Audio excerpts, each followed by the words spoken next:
Students हम discuss करेंगे important news के बारे में। स्टूडेंट्स न्यूज़पेपर का जो डिस्कशन है उसको स्टार्ट करने से पहले प्रीलिम्स के पर्सपेक्टिव से एक क्वेश्चन है उसको हम यहाँ पे प्रैक्टिस करेंगे। स्टूडेंट क्वेश्चन आपसे पूछा गया है कि गांधी जी के द्वारा अफ्रीका के अंदर पैसिव रेजिस्टेंस एसोसिएशन को क्रिएट किया गया था, गवर्नमेंट के किस डिसीजन के अगेंस्ट में गांधी जी के द्वारा इस ऑर्गेनाइजेशन को क्रिएट किया गया। तो आप देखिए इस क्वेश्चन का जो राइट आंसर है वो यही है कि एक सर्टिफिकेशन सिस्टम को कंपलसरी कर दिया गया था अफ्रीका के अंदर में कि इंडियन ओरिजिन के जो पर्सन हैं उनको हमेशा उस सर्टिफिकेट को कैरी करना है जिसके ऊपर उनका जो रजिस्ट्रेशन है फिंगरप्रिंट है वो आपको देखने के लिए मिलेगा। उसी के अगेंस्ट में गांधी जी के द्वारा इस ऑर्गेनाइजेशन को क्रिएट किया गया। स्टूडेंट्स गांधी जी का जो टाइम पीरियड है अफ्रीका के अंदर में उसके पर्सपेक्टिव से भी आपको जानकारी होना चाहिए। आप देखिए कि prelims as well as mains के अंदर में इससे रिलेटेड जो क्वेश्चंस है वो पूछे जा सकते हैं। गांधी जी 1893 के समय अफ्रीका के लिए विजिट के लिए जाते हैं दादा अब्दुल्ला का हेल्प करने के पर्सपेक्टिव से, और आप देखिए कि वहां से वापस रिटर्न करते हैं 1915 के समय में। जो 22 ईयर्स का जो जर्नी है उस दौरान में आप देखिए कि काफ़ी बार मेंस के अंदर एक क्वेश्चन आपको देखने के लिए मिलता है, क्या जो अफ्रीका का जो टाइम पीरियड है वो गांधी जी को एज ए मोहनदास से महात्मा के रूप से कन्वर्ट करने में एक इंपॉर्टेंट रोल आपको देखने के लिए मिलेगा। स्टूडेंट्स इसके अलावा क्वेश्चन आपसे पूछ लिया जाएगा कि गांधी जी के द्वारा वहाँ पे कौन कौन से मूवमेंट्स हैं उनको वहाँ पे इनिशिएट किया गया, गांधी जी के द्वारा वहाँ पे कौन कौन से ऐसे टूल्स हैं जिनको सीखा गया जिसका कि लेटर फॉर्म के अंदर में इंडिया का जो फ्रीडम मूवमेंट है उसके अंदर आपको उसका जो रेप्लिका है वो देखने के लिए मिलेगा। तो स्टूडेंट्स ये इस तरीके से आपसे मेंस के अंदर में जो क्वेश्चन है प्रीलिम्स के अंदर वहाँ के जो ऑर्गेनाइजेशन है उससे रिलेटेड क्वेश्चन है वो पूछ लिए जाएंगे। आपको यहाँ पे गांधी जी का जो टाइम पीरियड है उसके पर्सपेक्टिव से कुछ बेसिक इन्फॉर्मेशन और पता होनी चाहिए। आप देखिए 1893 के समय विजिट के लिए जाते हैं। ये 1893 का जो ईयर है इंडिया का जो फ्रीडम स्ट्रगल है उसके पर्सपेक्टिव से काफ़ी ज़्यादा इंपॉर्टेंट ईयर है। आप देखिए कि 1893 के समय ही हमारे जो शिकागो के अंदर में आप देखिए कि जो रिलीजियस पार्लियामेंट के अंदर स्वामी विवेकानंदा हैं उनके द्वारा स्पीच दिया गया था। 1893 के समय ही जो हमारे लोकमान्य तिलक है उनके द्वारा आप देखिए कि जो गणपति फेस्टिवल है उसको सेलिब्रेट करना स्टार्ट किया गया। 1896 के समय फिर आपको शिवाजी फेस्टिवल है वो देखने के लिए मिलेगा।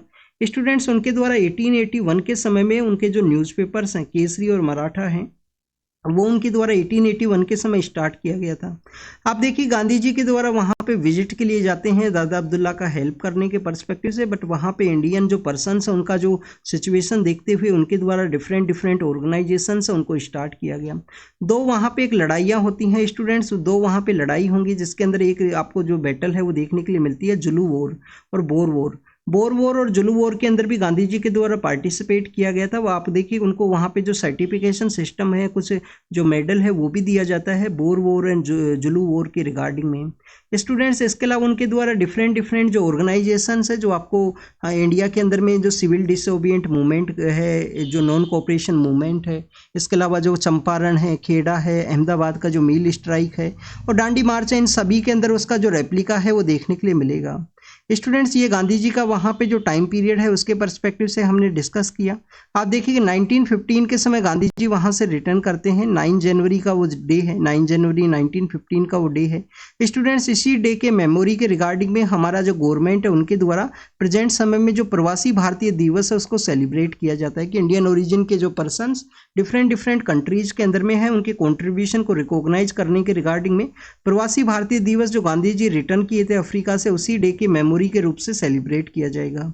स्टूडेंट्स इसके अलावा अगर हम गांधी जी के ही पर्सपेक्टिव से डिस्कस करें तो आप देखिए कि 1901 के समय में इंडियन नेशनल कांग्रेस का एक सेशन है। इंडियन नेशनल कांग्रेस का जो सेशन 1901 के अंदर कहाँ ऑर्गेनाइज हुआ था?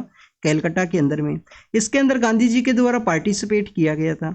आप देखिए गांधी जी मिडिल टाइम में एक समय के लिए वापस से रिटर्न करते हैं और 1901 के समय में इंडियन नेशनल कांग्रेस का जो सेशन है उसके प्लेटफॉर्म के ऊपर में फर्स्ट टाइम अपीयर होंगे। वहाँ पे पर गांधी जी के द्वारा जो सीखा गया जो इंक्लूसिव सभी सेक्शन ऑफ सोसाइटी को ऐड करना है मूवमेंट के अंदर में, उन सभी का जो रेप्लिका है वो आपको इंडिया के अंदर जो फ्रीडम मूवमेंट्स है उसके अंदर देखने के लिए मिलेगा।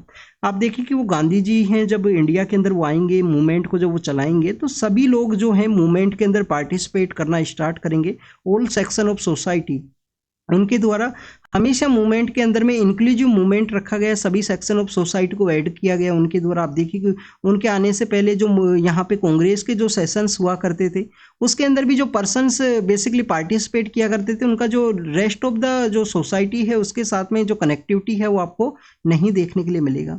तो this is all the information related to the M K. Gandhi, उनका अफ्रीका का जो मूवमेंट है उसके बारे में हमने रीड किया। आपके लिए यहाँ पे होमवर्क ये है, 1901 का जो सेशन है उसके अंदर फर्स्ट टाइम अपीयर हुए थे गांधी जी। आपको बताना है कि 1901 का जो कांग्रेस सेशन है उसको किसके द्वारा प्रिसाइड किया गया था, किसके द्वारा, उनके द्वारा इसको प्रिसाइड किया गया, ये आपको पता होना चाहिए। गांधी जी के द्वारा कांग्रेस का एकमात्र सेशन है जिसको प्रिसाइड किया गया है, क्या वो यहाँ पे 1924 का सेशन है? क्या 1924 का बेलगाम सेशन है जिसको गांधी जी के द्वारा हेड किया गया था? तो ये भी आपको जरूर से पता होना चाहिए। स्टूडेंट्स, अगर हम बात करें नेक्स्ट जो हमारे प्रीलिम्स के जो फैक्ट्स हैं उनके बारे में, तो आप देखिए प्रीलिम्स के फैक्ट के अंदर में आज हम डिस्कस करेंगे बी.आर. अम्बेडकर सर के बारे में, उनके जो ऑर्गेनाइजेशंस हैं उनके पर्सपेक्टिव से। स्टूडेंट्स, आप देखिए किस तरीके से फैक्ट्स के रिगार्डिंग में हमने काफ़ी कुछ डिस्कस किया है लास्ट 10 to 12 डेज के अंदर में। एवरीडे हमने कुछ ना कुछ फैक्ट है उसको डिस्कस किया। आप देखिए कि बी.आर. अम्बेडकर सर का जो लाइफ इवेंट्स है उनके बारे में कुछ इंपॉर्टेंट जो मूवमेंट है, जो जनरल्स हैं उनके द्वारा स्टार्ट किया गया, उनको क्रोनोलॉजिकल ऑर्डर के अंदर में यहाँ पे बताया गया है। मूक नायक नाम का जो जनरल है 1920 के समय उनके द्वारा स्टार्ट किया गया। बहिष्कृत हितकारिणी सभा है 1924 के समय इनके द्वारा स्टार्ट किया गया। और आप देखिए कि 1924 का ही जो इंडियन नेशनल कांग्रेस का जो सेशन है वो किसके द्वारा हेड किया गया था? गांधी जी के द्वारा। इस तरीके से आप इनको कनेक्ट कीजिए। गांधी जी के कहाँ पे हुआ था वो सेशन? बेलगाम के अंदर में। स्टूडेंट्स, नेक्स्ट अगर हम डिस्कस करें महाड जो एजिटेशन है, जो सत्याग्रह है, वो आपको देखने के लिए मिलेगा 1927 के समय में। फिर इनके द्वारा 1927 के समय ही जो मनुस्मृति है उसको जला दिया गया था, जो सोसाइटी के अंदर में आप देखिए कि जो सेग्रीगेशन है, जो डिवाइड है उसको क्रिएट करता था। उस मनुस्मृति का जो बर्निंग प्रोसेस है वो आपको देखने के लिए मिलेगा बी.आर. अम्बेडकर सर के द्वारा। पार्वती टेम्पल सत्याग्रह है वो इनके द्वारा कैरी किया गया। कालाराम जो टेम्पल सत्याग्रह है ये नासिक के अंदर सिचुएटेड है। स्टूडेंट्स, यहाँ पे हमारे जो पीएम सर हैं वो विजिट के लिए गए थे रिसेंटली। कालाराम जो टेम्पल सत्याग्रह है उसी के अंदर में। पार्वती जो टेम्पल सत्याग्रह है 1921 के समय किया गया। उनके द्वारा अपना एक पार्टी बनाया गया, इंडिपेंडेंट लेबर पार्टी है। शेड्यूल कास्ट फेडरेशन को बनाया गया। और आप देखिए 1945 के समय में पीपल्स का जो एजुकेशन सोसाइटी है उसको भी इनके द्वारा क्रिएट किया गया। एक बार इनको फिर से रिवाइज करते हैं। 1920 के समय में मूक नायक नाम का जो जनरल है वो बनाया गया। मूक नायक जनरल सबसे पहले उनके द्वारा बनाया जाता है। उसके बाद में बहिष्कृत हितकारिणी सभा है। महाड सत्याग्रह है। महाड जो एजुटेशन है, जो वोटर के रिगार्डिंग में कि कॉमन जो कुआं है उसको यूज करते हुए सभी लोग उससे जो पानी है वो पी सकें, तो महाड एजिटेशन है वो आपको देखने के लिए मिलेगा। फिर आप देखिए मनुस्मृति का जो बर्निंग है, पार्वती जो टेम्पल का जो सत्याग्रह है, कालाराम टेम्पल 1930 के समय में, 1936 के समय में इंडिपेंडेंट लेबर पार्टी है। शेड्यूल कास्ट फेडरेशन 1942 जब क्विट इंडिया मूवमेंट हुआ करता था। और 1945 के समय में पीपल्स का जो एजुकेशन सोसाइटी है उसको बनाया गया। स्टूडेंट्स, रिसेंटली गवर्नमेंट के द्वारा पंचतीर्थ नाम से डॉक्टर अंबेडकर का जो लाइफ इवेंट है उससे रिलेटेड जो प्लेसेज हैं उनको पंचतीर्थ के रूप से डेवलप करने का कोशिश किया गया है स्वदेश दर्शन स्कीम के थ्रू में। आप देखिए कि डॉक्टर अंबेडकर सर का जो बर्थ प्लेस है वो कहाँ है? मऊ के अंदर में। मऊ कहाँ पे है? मऊ आपको देखने के लिए मिलेगा मध्य प्रदेश के अंदर में। मऊ के अलावा आप देखिए कि इनके द्वारा दिल्ली है, मुंबई है, दिल्ली है, दिल्ली के अलावा मुंबई है, और मुंबई के अलावा आप देखिए नागपुर है। ये जो 4 सिटीज़ हैं इनको इंडिया के अंदर डेवलप किया गया है। उनका जो एजुकेशन सिटी है वो आपको लंदन देखने के लिए मिलता है। तो वहाँ पे भी इनका जो एक मेमोरियल है उसको सेटअप किया गया है अंडर द स्वदेश दर्शन स्कीम के थ्रू, जिसके अंदर टूरिज्म को बूस्ट करना है और काफ़ी सारे जो सर्किट्स हैं वो बनाए गए हैं। स्टूडेंट्स, यहाँ पे हसन नाम की एक जगह है, कहाँ पे है? कर्नाटक के अंदर में। हसन के जो मेंबर ऑफ पार्लियामेंट है प्रेजेंट समय में, और वहाँ पे जो कैंडिडेट भी रहे हैं मेंबर ऑफ पार्लियामेंट के इलेक्शन के रिगार्डिंग में, उनको उनके द्वारा बेसिकली आप देखिए कि अपना जो डिप्लोमेटिक पासपोर्ट है उसको यूज़ करते हुए वो चले गए हैं इंडिया से बाहर, क्योंकि उनके अगेंस्ट में काफ़ी सारे जो हीनियस क्राइम है वो सामने आए। तो कर्नाटका का गवर्नमेंट के द्वारा मिनिस्ट्री ऑफ एक्सटर्नल अफेयर को रिक्वेस्ट किया गया है कि उनका जो डिप्लोमेटिक पासपोर्ट है उसको बेसिकली यहाँ पे रिजेक्ट कर दिया जाए, उसको बेसिकली यहाँ पे अलाउ ना किया जाए, कैंसिल कर दिया जाए। तो आप देखिए कि यहाँ पे बेसिकली बताया गया है जिससे कि वो वापस आ सके और जो लॉ है, जो कानून है, वो अपना जो कोर्स है उसको टेक ओवर कर सके। उनके द्वारा जिस तरीके से हीनियस क्राइम्स है उनको कैरी किया गया है। स्टूडेंट्स आप देखिए कि एक मेंबर ऑफ पार्लियामेंट को जो डिप्लोमेटिक प्रिविलेज है वो आपको देखने के लिए मिलेगा। डिप्लोमेटिक प्रिविलेज का ये पार्ट है उनका जो पासपोर्ट है जिसके थ्रू वो विजिट किए हैं, उनके थ्रू आप देखिए कि जब डिप्लोमेटिक पासपोर्ट को आप यूज़ करते हो तो आपको काफ़ी सारे जो डिफरेंट काइंड ऑफ प्रिविलेज हैं वो आपको देखने के लिए मिलते हैं। एयरपोर्ट्स का एंट्री है, एग्जिट है, उसके रिगार्डिंग में। इसके अलावा स्टूडेंट्स उनके अगेंस्ट में जो लुकआउट्स जो सर्कुलेशन है उसको भी इश्यू करने के बारे में कहा गया है कि ब्लू कॉर्नर नोटिस है उसको इश्यू किया जाए। तो ये सब तो प्रोसेस हुआ जो गवर्नमेंट के द्वारा बताया गया उनके प्रिविलेज के बारे में। एक मेंबर ऑफ पार्लियामेंट का जो प्रिविलेज है उसको जब भी हम डिस्कस करते हैं तो इसके अंदर 105 है जो आपको बेसिकली जो पार्लियामेंट के अंदर उनके जो प्रिविलेज हैं उसके बारे में मेंशन किया गया है। और जब भी हम इसको रीड करते हैं तो आर्टिकल 14 का जो एक्सेप्शन है उसके बारे में आपको पता होना चाहिए। वैसे तो आप देखिए कि आर्टिकल 14 सबको बोलता है इक्वलिटी बिफोर लॉ है, इक्वल प्रोटेक्शन ऑफ लॉ है, बट यहाँ पे मेंबर ऑफ पार्लियामेंट्स को जिस तरीके से डिफरेंट वे में जो ट्रीट आपको देखने के लिए मिलेगा, गवर्नर हैं, प्रेसिडेंट है, इन सभी को जो डिफरेंट वे में जो कोई भी केस है उसके रिगार्डिंग में डिफरेंट वे में जो ट्रीटमेंट आपको देखने के लिए मिलता है उसी को बेसिकली आर्टिकल 14 का कुछ एक्सेप्शन है उसके रूप से बताया गया है। डिप्लोमेट्स के बारे में जब भी हम रीड करते हैं कन्वेंशन आपको पता होना चाहिए। डिप्लोमेट्स के बारे में है स्टूडेंट, डिप्लोमेटिक पासपोर्ट के बारे में नहीं है। डिप्लोमेट्स को वियना कन्वेंशन के थ्रू आप देखिए कि जो उनका डिफरेंट वे में किसी भी लोकल जो कंट्री है उसके द्वारा उनको प्रोसिक्यूट नहीं किया जा सकता है, केस उनके अगेंस्ट में नहीं चल सकता है। स्टूडेंट्स ये जो मेंबर ऑफ पार्लियामेंट है कहाँ से हैं? हसन नाम की जो जगह है कर्नाटका के अंदर में। हसन किसके लिए फेमस है स्टूडेंट्स? होयसाला जो डायनेस्टी है, होयसाल जो डायनेस्टी है उसके जो टेम्पल्स हैं वो वहाँ पे सिचुएटेड हैं। आप देखिए कि होयसाल डायनेस्टी के जो कुछ टेम्पल्स हैं जो मैसूर डिस्ट्रिक्ट के अंदर सिचुएटेड है उनको किसके अंदर शामिल किया गया है स्टूडेंट्स? यूनेस्को का जो हेरिटेज लिस्ट है, यूनेस्को का जो हेरिटेज लिस्ट है उसके अंदर शामिल किया गया है। इंडिया के अंदर में प्रेजेंट समय में 42 साइट्स हैं स्टूडेंट, जिसके अंदर आपको काफ़ी सारी जो साइट्स हैं वो कल्चरल देखने के लिए मिलेगी। 7 साइट्स आप देखिए कि यहाँ पे जो नेचुरल कैटेगरी है उसके अंदर में उनको शामिल किया गया है। एक साइट आपको जो बेसिकली यहाँ पे आपको मिक्स कैटेगरी जो कंचनजंगा नाम की जो जगह है, कहाँ पे है कंचनजंगा स्टूडेंट्स? वो आपको सिक्किम के अंदर देखने के लिए मिलेगा, वो मिक्स कैटेगरी के अंदर में है। रेस्ट ऑफ द जो साइट्स हैं वो आपको देखने के लिए मिलती हैं, जो 34 साइट्स हैं वो आपको देखने के लिए मिलेंगी कल्चरल साइट। अभी रिसेंटली कौन 2 साइट्स को ऐड किया गया? एक तो शांति निकेतन है जो कहाँ पे है, बंगाल का जो बीरभूम डिस्ट्रिक्ट है वहाँ पे सिचुएटेड है। सेकंड आप देखिए कि होयसाल डायनेस्टी के जो टेम्पल्स हैं जो कि मैसूर के अंदर सिचुएटेड है उनको शामिल किया गया है। तो होयसाल डायनेस्टी का इन्फ्लुएंस है हसन के एरिया के रिगार्डिंग में। इलेक्शन के दौरान में आप देखिए कि वायलेंस देखने के लिए मिला है, तो वायलेंस बिहार के अंदर भी कुछ न्यूज़ सामने आए थे। डिफरेंट एरियाज़ के अंदर में इस तरीके से वायलेंस है वो काफ़ी बार देखने के लिए मिलता है, कहीं पे लेस लेवल के ऊपर में, कहीं पे लार्जर लेवल के ऊपर जो वायलेंस का जो सिचुएशन है वो क्रिएट होता है इलेक्शन के दौरान में। क्योंकि आप देखिए पॉलिटिशियंस के द्वारा सोसाइटी के अंदर डिवाइड क्रिएट करने का कोशिश किया जाएगा जिससे कि वो अपना वोट्स का जो बेनिफिट है उसको अचीव कर सकें। इसलिए काफ़ी बार आपको एक जो लाइन है वो देखने के लिए मिलेगा इलेक्शंस के रिगार्डिंग में कि elections are the breeding ground of the divide in the society. जो कम्युनल वायलेंस है, जो डिवाइड इन सोसाइटी है, जो कास्ट रिलेटेड वायलेंस है, उसका जो आपको डिवाइड है, जो ब्रीडिंग ग्राउंड है वो आपको इलेक्शंस है वो देखने के लिए मिलेंगे। तो स्टूडेंट्स यहाँ पे हमने डिस्कस किया हसन के जो मेंबर ऑफ पार्लियामेंट है, इलेक्शन का जो वायलेंस है उसके बारे में। नेक्स्ट आप देखिए कि रिसेंटली 3 कंट्रीज़ के द्वारा पैलेस्टाइन को एज ए स्टेट के रूप से रिकॉग्नाइज करने के बारे में डिस्कस किया गया है। Recently United nation security council के अंदर भी आप देखिए कि 193 कंट्रीज़ में से 143 जो कंट्रीज़ हैं उनके द्वारा यूएनएससी के वहाँ पे एक जो पैलेस्टाइन को स्टेट के रूप से रिकॉग्नाइज करने के रिगार्डिंग एक रेजोल्यूशन है वो आपको देखने के लिए मिलेगा।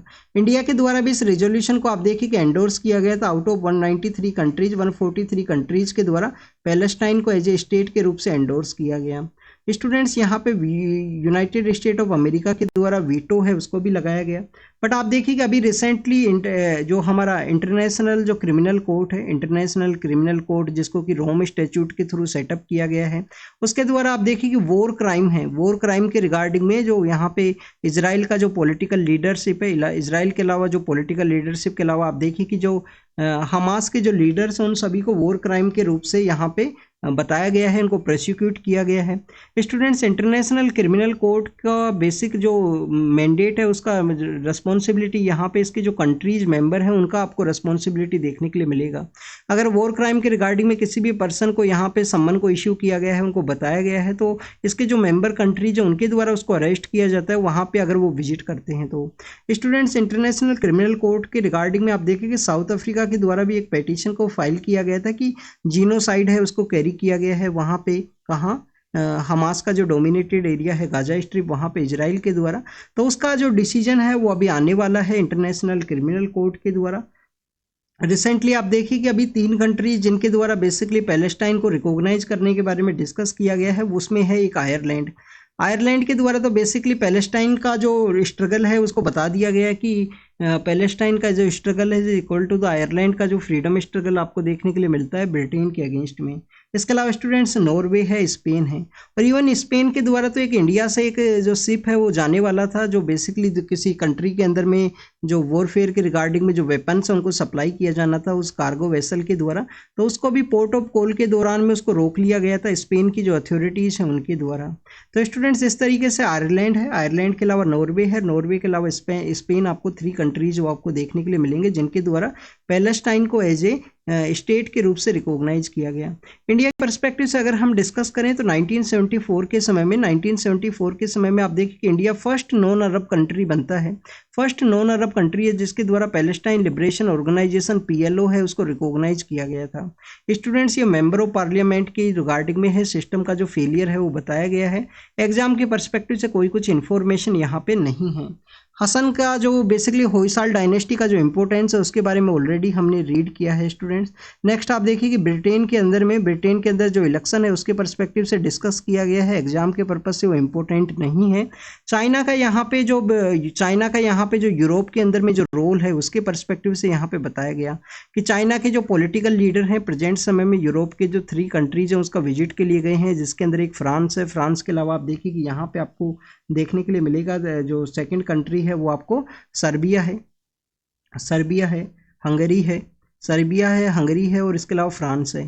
तो इन 3 जो स्टेट्स हैं, 3 जो कंट्रीज हैं उसका विजिट के लिए गए, जिसके अंदर फ्रांस के साथ में आप देखिए कि फ्रांस के जो पॉलिटिकल लीडर्स हैं उनके द्वारा तिब्बत के जो एक्साइल के अंदर जो गवर्नमेंट है उनके जो पॉलिटिकल लीडर्स हैं उनके साथ में अपना मीटिंग किया गया।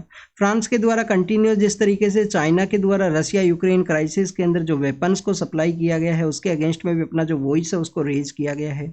इसके अलावा स्टूडेंट्स यूरोप की जो कंट्रीज है उनके पर्सपेक्टिव से अगर हम डिस्कस करें तो यूरोपियन यूनियन के द्वारा चाइना को एज ए रिलायबल पार्टनर है उसके रूप से रिकॉग्नाइज किया गया था, पार्टनर ऑफ कोऑपरेशन के रिगार्डिंग में 2019 के समय में। बट आप देखिए कि कोविड-19 का जब आउटब्रेक हुआ, कोविड-19 का आउटब्रेक होने के बाद में चाइना के जो रिलेशंस है यूरोपियन कंट्रीज के साथ में आपको एक लिटिल बिट डिक्लाइनिंग फेज के अंदर आपको देखने के लिए मिलेंगे। स्टूडेंट्स यहाँ पे बताया गया है कि फर्स्ट टाइम 5 ईयर्स के अंदर में चाइना के जो पॉलिटिकल लीडर हैं वो यूरोप का जो विजिट है उसके लिए गए हैं। इसके अलावा स्टूडेंट्स यहाँ पे कोविड-19 है, यूएस और चाइना के जो रिलेशंस डिटेरियोरेटिंग कंडीशन में है वो उसका भी एक इम्पोर्टेंट रोल है। रशिया यूक्रेन क्राइसिस के अंदर में चाइना के द्वारा जिस तरीके से रशिया को सपोर्ट किया गया वो भी एक इम्पोर्टेंट रोल देखने के लिए मिलता है यूरोपियन यूनियन के साथ में उनके जो रिलेशंस है उसके डिक्लाइन के रिगार्डिंग में। और रिसेंटली आप देखिए कि चाइना इलेक्ट्रिकल व्हीकल्स का एक मार्केट है उसके रूप से डेवलप हुआ है, उसके प्लेयर के रूप से चाइना का एक रेस्पॉन्सिबिलिटी है कि इलेक्ट्रिकल व्हीकल्स को सप्लाई करने के रिगार्डिंग में यूरोपियन यूनियन की जो कंट्रीज हैं, यूरोप की जो कंट्रीज है उनके साथ रिलेशन है उसको स्ट्रेंथन किया जाए। चाइना का जो कंप्लीट यहाँ पे 3 टारगेट्स आपको देखने के लिए मिलेंगे। फर्स्ट आप देखिए कि यहाँ पे यूएस के जो क्लोज यहाँ पे जो यूरोपियन यूनियन की जो कंट्रीज हैं उनके साथ में अपना जो रिलेशन है उसको स्ट्रेंथन करना है। सेकंड आप देखिए कि यहाँ पे जो बेसिकली यूरोप के जो कंट्रीज और चाइना का जो ट्रेड है उसके अंदर एक स्टैंड ऑफ देखने को मिलता है तो उसको यहाँ पे इम्प्रूव करना है। और इलेक्ट्रिकल व्हीकल्स के रिगार्डिंग में चाइना के इलेक्ट्रिकल व्हीकल्स का जो मार्केट है उसके इलेक्ट्रिकल व्हीकल्स का जो प्रोडक्शन है उसके रिगार्डिंग में यूरोप की जो कंट्रीज है एक इम्पोर्टेंट मार्केट है। चाइना के द्वारा आप देखिए कि फ्रांस के पर्सपेक्टिव से हमने रिसेंटली रीड किया है, बट अगर हम डिफरेंट 2 कंट्रीज के बारे में डिस्कस करें सर्बिया के अलावा आप देखिए कि हंगरी है। तो इन दोनों कंट्रीज के अंदर एक रेलवे नेटवर्क है जो आपको बुडापेस्ट से बेलग्रेड के रिगार्डिंग में एक रेलवे नेटवर्क है जो चाइना का जो कंपनीज है उनके द्वारा ही डेवलप किया गया है। चाइना के द्वारा जो कॉपर माइनिंग है, स्टील का जो माइनिंग है उसको कैरी किया गया है, हाई स्पीड जो रेलवेज है उनको डेवलप किया गया है। और स्टूडेंट जो ईस्टर्न पार्ट ऑफ यूरोप के जो कंट्रीज हैं जिनको कि 17+1 के नाम से हम जानते हैं, तो ईस्टर्न पार्ट ऑफ यूरोप के कंट्रीज का चाइना के साथ जो रिलेशन है वो काफ़ी स्ट्रेंथन हुआ करता था, पर रशिया यूक्रेन क्राइसिस के बाद में वहाँ पे जो रिलेशंस है उनके अंदर आपको जो लिटिल बिट स्ट्रेन है या जो डिक्लाइन सिचुएशन है वो देखने के लिए मिलेगा। तो यूरोप के अदर कंट्रीज के साथ में चाइना के द्वारा अपना जो रिलेशन है उसको स्ट्रॉन्ग किया गया है। कंज्यूमर प्रोटेक्शन एक्ट के बारे में है, आप देखिए कि 1986 के समय में आप आपका जो कंज्यूमर प्रोटेक्शन एक्ट है वो देखने के लिए मिलेगा। 1995 के समय एक केस है वो सामने आता है, 1995 के अंदर एक केस है वो सामने आता है, जिसको कि बेसिकली हम आप देखिए कि Indian medical association versus VP Santa नाम का वो केस है, वीपी सांता नाम का वो केस है, जिसके अंदर स्टूडेंट जो मेडिकल जो प्रैक्टिस है उसको बेसिकली यहाँ पे कंज्यूमर प्रोटेक्शन एक्ट के अंडर में ऐड कर लिया गया। बट आप देखिए कि हर एक का बॉडी डिफरेंट हुआ करता है। डॉक्टर के द्वारा अगर नेग्लिजेंस किया गया वो डिफरेंट वे है, बट डॉक्टर के द्वारा अगर कोई यहाँ पे उनका ट्रीटमेंट के दौरान में उनका डेथ होता है तो डॉक्टर के अगेंस्ट में जो कंज्यूमर प्रोटेक्शन एक्ट है उसके अंदर में वो विजिट कर सकते हैं। रिसेंटली ये आपको क्यों न्यूज़ के अंदर देखने के लिए मिलेगा, बेसिकली एडवोकेट्स के रिगार्डिंग में केस उसको फाइल किया गया, जिसको ऑब्जर्व किया गया कि एडवोकेट्स का जो सर्विस कैरी किया गया है इलेक्शन के उनके केस के रिगार्डिंग में कोर्ट के अंदर में, तो उसको आप basically as a consumer protection act का जो एम्बिट है उसके अंडर में नहीं रख सकते हो। इसी के रिगार्डिंग में यहाँ पे डिस्कस किया गया है कि कोर्ट्स को एक बार फिर से विजिट करने का ज़रूरत है मेडिकल प्रैक्टिस के रिगार्डिंग में। बट आप देखिए कि स्टूडेंट काफ़ी बार मेडिकल प्रैक्टिस के दौरान में आपको नेग्लिजियंस वो भी देखने के लिए मिलेगा। नेग्लिजियंस की वजह से काफ़ी सारे जो पेशेंट्स हैं उनका भी डेथ सामने आता है। तो स्टूडेंट्स उसी के पर्सपेक्टिव से यहाँ पे डिस्कस किया गया है कि क्या इसको फिर से ऐड करने का ज़रूरत है, क्योंकि क्या इसको ऐड करने का ज़रूरत है या इसको रिमूव करना चाहिए, क्योंकि आप देखिए कि हर एक पेशेंट का जो बॉडी है वो डिफरेंट है। उसी के पर्सपेक्टिव से कम्प्लीटली यहाँ पे डिस्कशन है। कंज्यूमर प्रोटेक्शन एक्ट के अंदर में मेडिकल प्रैक्टिस को रखना चाहिए या उसको रिमूव करने का ज़रूरत है, या डिफरेंट काइंड ऑफ ओम्बड्समैन का जो प्रोसेस है, जो मीडिएशन का जो प्रोसेस है उसको यहाँ पे इम्प्लीमेंट करने का ज़रूरत है। महाराष्ट्र के अंदर में आप देखिए कि प्रवरा नाम का जो रिवर है वो फ्लो करता है। गोदावरी नाम का जो नदी है, गोदावरी का ये आप ट्रिब्यूटरी आपको देखने के लिए मिलेगा। अहिल्याबाई जो नगर है, जिसको कि अर्लियर फेज के अंदर अहमदनगर के नाम से जानते हैं, उसी के अंदर में स्टेट डिजास्टर रिलीफ जो टीम है उसके कुछ लोग हैं, उनका डेथ हुआ है प्रवरा रिवर के अंदर में। आप देखिए गोदावरी का ओनली रिवर है जो आपको वेस्टर्न घाट से जिसका ओरिजिन है वो देखने के लिए मिलेगा। वेस्टर्न घाट से ओरिजिनेट करती है ये रिवर। और अहमदनगर, जिसको फॉर्मली अहमदनगर के नाम से जानते थे, प्रेजेंट समय में अहिल्याबाई नगर के नाम से जानते हैं, वहाँ पे उनका जो बेसिकली ये फ्लो करती है ये जो रिवर है। उत्तराखंड के अंदर में आप देखिए कि 4 धाम के अंदर जो क्राउड है वो इंक्रीज हुआ है। लास्ट अगर हम 14 डेज के पर्सपेक्टिव से डिस्कस करें, 9.5 लाख पर्सन वो विजिट के लिए गए हैं 4 धाम का जो यात्रा है उसके लिए में। तो इस तरीके से टू मच क्राउड होना आप देखिए कि हमारे जो फ्रेजाइल हिमालयन इकोसिस्टम है उसके रिगार्डिंग में भी कंसर्न्स को रेज करता है। तो वहाँ पे एनडीआरएफ के अलावा आप देखिए कि आईटीबीपी का जो टीम है उनके द्वारा क्राउड है उसको मैनेज किया जाएगा। स्टूडेंट्स इसी के रिगार्डिंग में आप तमिलनाडु का एक जो हिली एरिया है उसके बारे में रीड करना। कोडाई कनाल का एक एरिया है जिसको कि हमने अप्रैल के जो प्लेस इन न्यूज़ है उसके अंदर भी डिस्कस किया है। 2025 के लिए जो बच्चे प्रिपेयर कर रहे हैं उनके लिए जो प्लेस इन न्यूज़ जो करंट अफेयर्स को हमने स्टार्ट किया है, तो स्टूडेंट्स उसके अंदर में डिस्कस किया गया है कि कड़ाई कनाल के द्वारा ई पास का जो सिस्टम है उसको ऐड किया गया कि ई पास के थ्रू ही पर्सनस को वहाँ पे एंट्री दिया जाएगा। नीलगिरी का एरिया है, इडुक्की जो कि केरल के अंदर सिचुएटेड है, ये हिल स्टेशन है जहाँ पे भी भीड़ टू मच जो क्राउड है जो टू मच होने की वजह से वहाँ पे रेगुलेट किया गया। तो इसी तरीके के रेगुलेशन का यहाँ पे डिस्कस किया गया है कि 4 धाम के अंदर जो क्राउड है वो काफ़ी ज़्यादा है, 9.5 lakh with in the 14 days. आप देखिए काफ़ी ज़्यादा ये संख्या है। तो फ्रेजाइल हमारा हिमालयन इकोसिस्टम के रिगार्डिंग में वहाँ पे क्राउड को मैनेज करने के पर्सपेक्टिव से इस तरीके का चेंजेस किया गया है यहाँ पे। नहीं, आपको 4 धाम के बारे में और जानकारी ये होना चाहिए। आप देखिए कि सिल्क यारा जो टनल का जो न्यूज़ सामने आया था नवंबर के समय में, जो वर्कर्स वहाँ पे ट्रैप हो गए थे, तो आपको जो 4 धाम जो हाईवे प्रोजेक्ट है या जो 4 धाम के जो एरियाज हैं उसके बारे में आपको रीड करना है। इनको आप देखिए कि वेस्ट से ईस्ट के रिगार्डिंग में इनको बेसिकली आप मैच करवाना, या बद्रीनाथ कहाँ पे सिचुएटेड है, केदारनाथ कहाँ पे है, यमुनोत्री एंड गंगोत्री कहाँ पे हैं, उसके बारे में आपको बताना है।